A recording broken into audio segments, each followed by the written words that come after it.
La question de la laïcité est une question très importante en France, puisque elle pourrait même être un trait caractéristique de notre pays, puisqu'on parle communément de la laïcité à la française. Alors, qu'est-ce que c'est que cette laïcité? Eh bien, depuis 1905, il y a une séparation de l'Église et de l'État, une séparation assez stricte d'ailleurs, qui veut dire que la politique prend une indépendance absolument totale des questions religieuses et la séparation du trône et de l'autel, comme on dit, s'avère consommée. C'est un divorce assez marqué. Voilà. La religion relève maintenant de la sphère privée et dans la sphère publique, eh bien, elle ne peut plus intervenir du tout. Voilà. Alors, il y a quelques reliquats, notamment l'entretien des églises qui était propriété de l'État avant 1905, mais en tous les cas, le clergé n'est plus rémunéré par l'administration, par l'État. Le politique ne s'occupe plus de la religion vit sa vie de son côté, et la politique vit la sienne du sien. Voilà déjà ce qu'est la séparation de l'Église et de l'État. La neutralité absolue de l'État vis-à-vis de l'Église, la séparation stricte entre l'Église et l'État, évidemment, n'est pas qu'une séparation de corps, comme on pourrait le dire, mais elle doit également être une séparation intellectuelle. Il n'est pas question pour l'État de devoir sa conception de l'homme à l'Église, cela serait resté chrétien. Donc il va falloir évidemment se séparer aussi intellectuellement de la tradition chrétienne. Et c'est là évidemment que le problème de la laïcité française commence, parce que il se pourrait que cette neutralité proclamée cache en réalité une véritable hostilité, parce que pour ne rien devoir à l'Église, s'il faut se séparer aussi de la conception chrétienne de l'homme, eh bien cela veut dire qu'en réalité il faut chercher peut-être une conception de l'homme que l'Église aurait condamnée d'une certaine façon. Et quand on lit les évangiles avec attention, on s'aperçoit que en réalité Jésus, le personnage historique, ne condamne pas les prostituées, par exemple. Voilà, il va dîner et déjeuner avec elles. Il ne condamne pas non plus les Romains. Il se rend chez les Romains pour leur parler, etc. Donc, en fait, quelle est la conception de l'humanité qui ne soit pas reconnue, qui ne soit pas soutenue, qui ne soit pas supportée par le christianisme? Eh bien, en réalité, il n'y en a qu'une. Dans les évangiles, la seule chose qui se trouve condamnée par Jésus, c'est d'abord le pharisien, mais le pharisien n'est pas condamné, il est quand même simplement rappelé à l'ordre de la charité, mais il n'est pas absolument condamné. En revanche, ce qui est condamné, c'est la richesse, c'est le riche, voilà. Les seules formes, la seule forme d'humanité qui ait été chassée, interdite, proscrite par le christianisme, c'est évidemment les vendeurs du temple, puisque le seul épisode où nous voyons Jésus prendre un fouet pour chasser des hommes, eh bien ce sont les vendeurs du temple. Eh bien peut-être que là, la laïcité à la française va trouver la forme d'humanité qui ne doit rien au christianisme, parce qu'en réalité c'est la seule forme d'humanité qui ait été condamnée par le christianisme, donc c'est la seule forme d'humanité qui ne soit pas chrétienne. Voilà pourquoi, en réalité, il va y avoir un raisonnement un peu curieux qui va surgir, que je dirais comme ça, pour ne rien devoir à la croyance chrétienne. Eh bien, il faut se glisser dans la peau des réprouvés, c'est-à-dire qu'il faut se faire adorateur de Mammon, c'est-à-dire adorateur de l'argent. Voilà pourquoi la laïcité chrétienne porte peut-être un problème.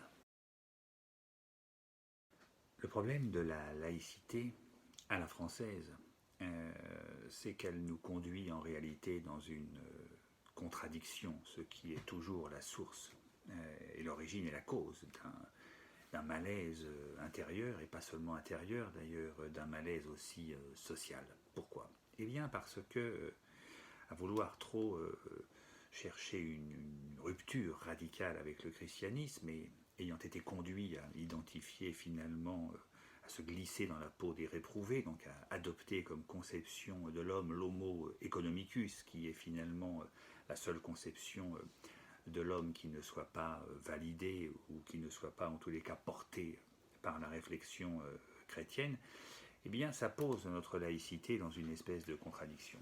Parce que la laïcité est fondamentalement chrétienne. La laïcité, elle est affirmée par le christianisme, elle est affirmée par Jésus lui-même dans cette parole absolument sidérante, en des temps où jamais personne n'avait imaginé cela. Cette parole, elle est simple: rendez à César ce qui est à César et rendez à Dieu ce qui est à Dieu. Sous-entendu, Jésus lui-même refuse de confondre et d'assimiler le politique et le religieux. Il déclare d'ailleurs au pouvoir romain de l'époque qu'en réalité son royaume n'est pas de ce monde. Le christianisme invite les hommes à se préoccuper de leur salut, et en réalité il est compatible avec toute espèce de politique, excepté peut-être les politiques ou les régimes totalitaires qui persécutent et exécutent et méprisent radicalement la vie des êtres humains, puisque fondamentalement le christianisme est venu offrir la vie aux hommes, une vie qui ne passe pas, et donc voilà la question de leur salut, et donc il ne peut pas valider les politiques qui méprisent la vie des hommes, voire même qui les persécutent et qui les exécutent, que ce soit individuellement ou en masse.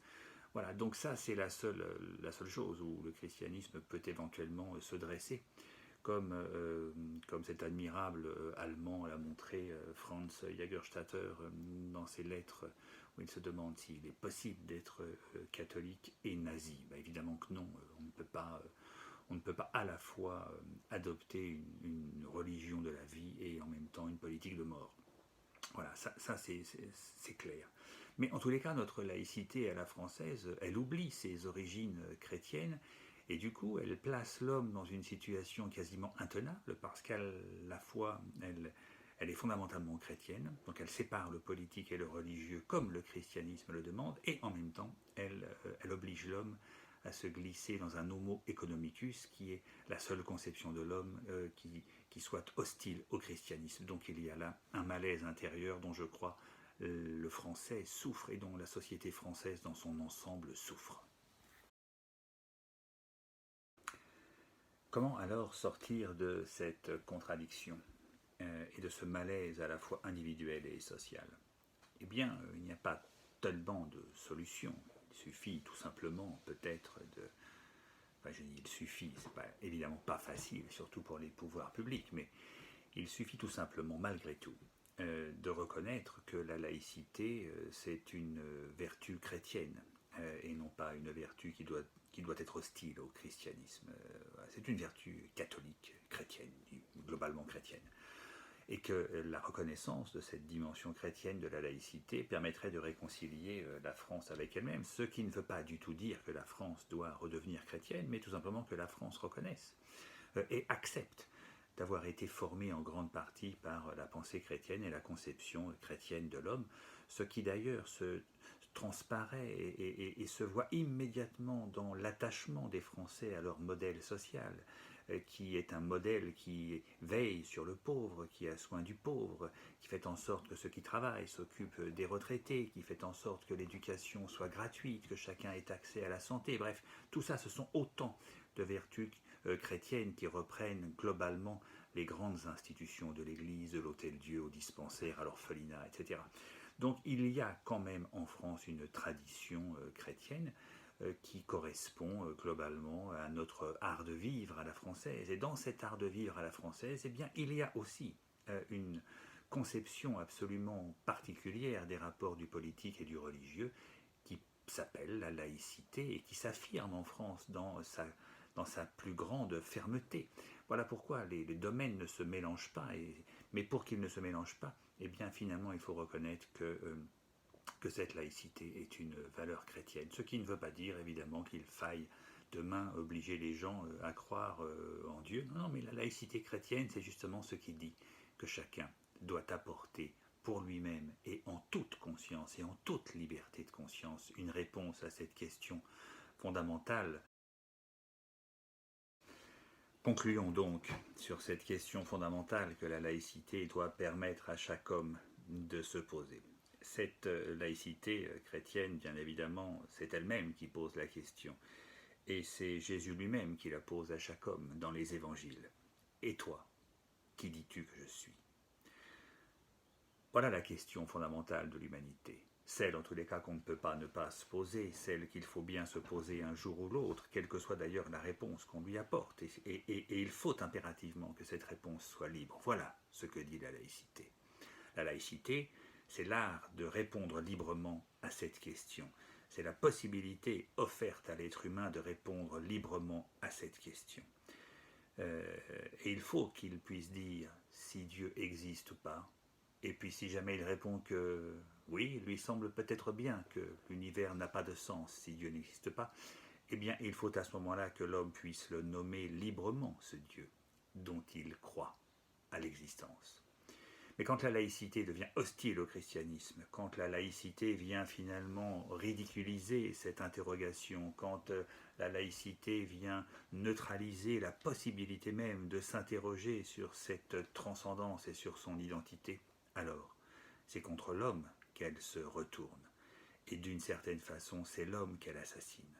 Voilà pourquoi la laïcité ne peut être une hostilité envers la religion, mais la laïcité doit être au contraire la garantie que l'homme pourra se la poser librement, cette question, la garantie qu'aucune force ne le contraindra à apporter une réponse plus que l'autre. Mais elle doit quand même rappeler à l'homme que cette question est sans doute une des questions les plus essentielles qu'il puisse se poser.